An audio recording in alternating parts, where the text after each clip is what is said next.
And she called you deplorable. And you say?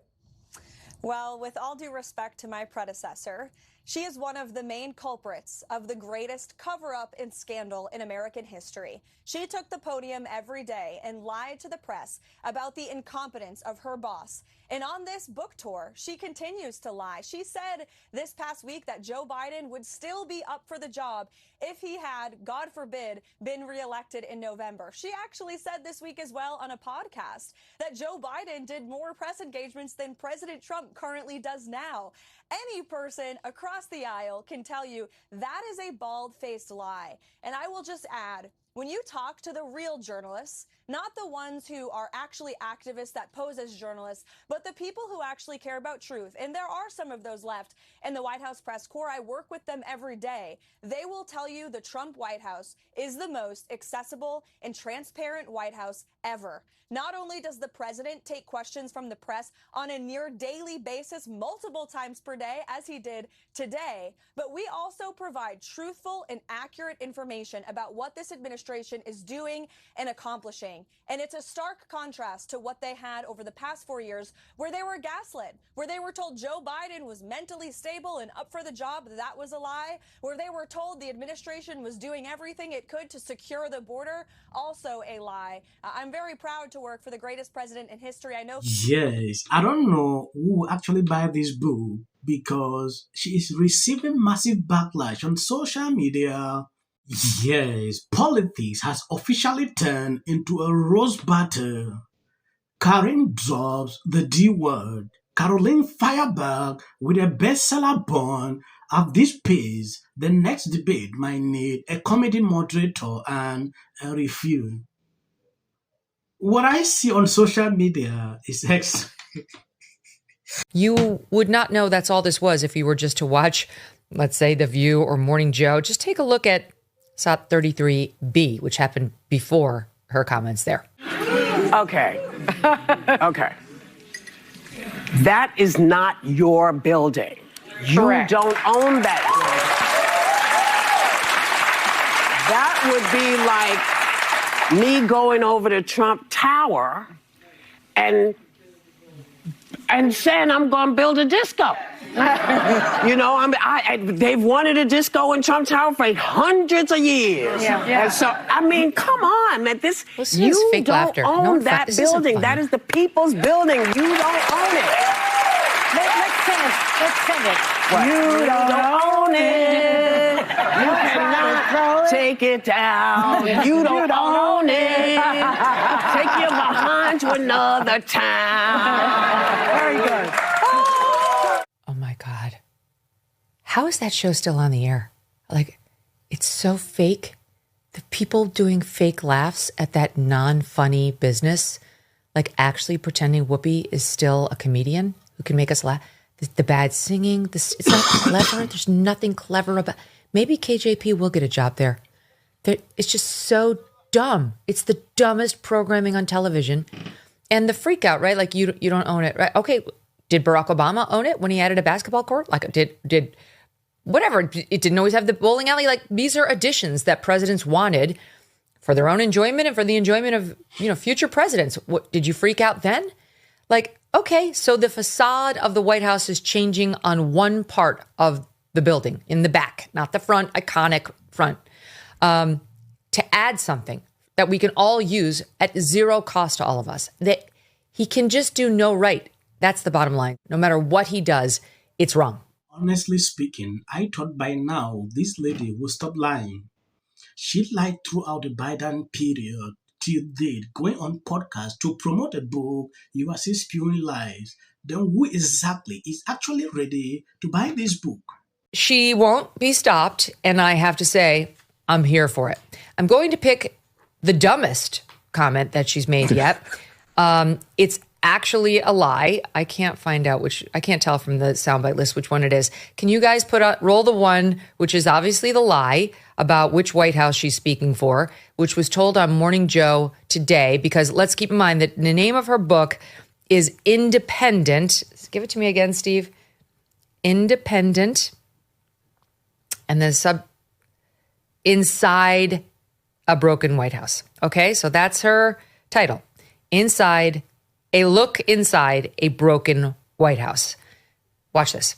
Right here in the subhead is a broken White House. And if it's not questions about his health, what made it a broken White House? So the broken White House is about this current moment. Okay. So I talk about the story of my personal side of the story of what happened and what I saw as White House press secretary. I think I can speak to it more in a different way, more personally even than most people. So tell us what you saw day in and day out. And so the broken White House is the White House that is currently in, obviously has the administration, the Trump administration, and what I'm seeing.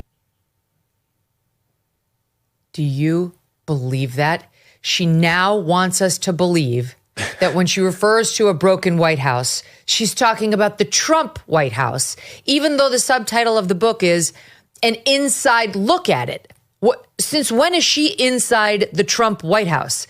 This is an obvious lie to try to minimize the blowback she's getting from Team Blue for her inane book in which she says she's leaving the Democrat Party because she's so mad about what they did to poor Joe Biden.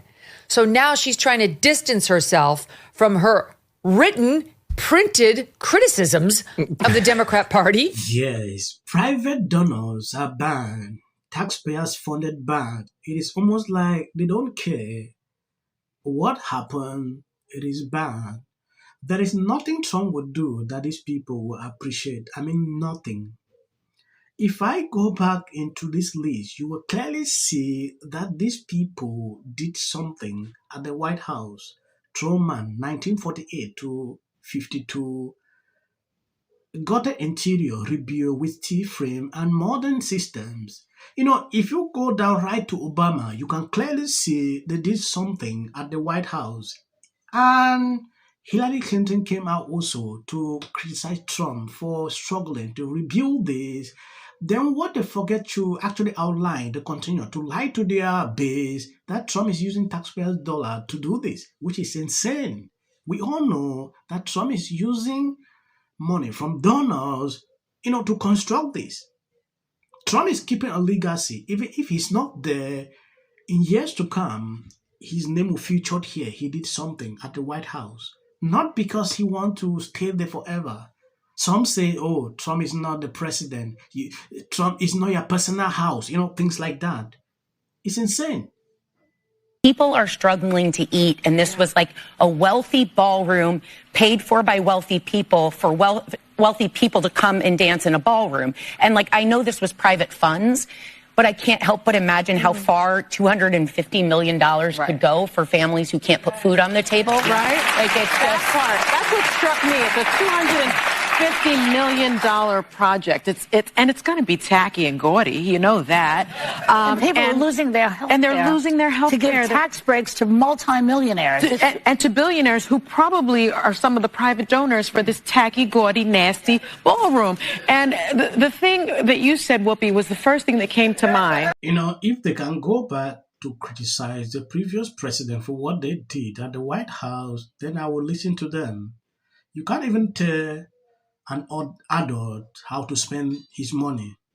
So them ranting like this is insane. I understand they will always do this. I just appreciate them for the fact that they acknowledge where this money is coming from. That's the other thing that I'm impressed. It's crazy, right? The View is fond of this. So Trump should take money from donors and share to American citizens. He has done that in the past, not taking salaries. Now the government is shut down, struggling to pay off the military. It's still his effort, though not his personal money. These people need to understand that what Trump is doing, he will not carry it away. Previous presidents will use that. How many years? Few. Very soon Trump is no more there. Another person will come and enjoy that. So they should appreciate him for this effort than to spew this every single time. I want to appreciate people for supporting and sharing all my videos. God bless you abundantly. As of the short clips, that is for the YT algorithm. Princeton. And there were people. Almost exactly what We'd have more Republicans on the show, but they don't want to come on. They're scared of us. it's like history. When I say I'm not going to be apocalyptic, he even gets an off. If the Democrats Because how many times do somebody asks? for J.D. Vance should be the next president of the United States. If you want to serve in the American give interviews, I don't do that. JD Vance should be the next president of the United States. Happening at the moment. Yeah. President Obama. Is blatant censorship. Because he says he has a team of fact checkers. The FCC. I want them to stop fooling around with my right to say what I feel. Americans, it's a part of who we are. Because that is really something that didn't happen before. Does anybody else watch The View? Because I think there's... I'm going to say one. Look, there are certain rules of free speech. A right to have a television show. All the same people that are in these polite... Dave Chappelle. Without of interest.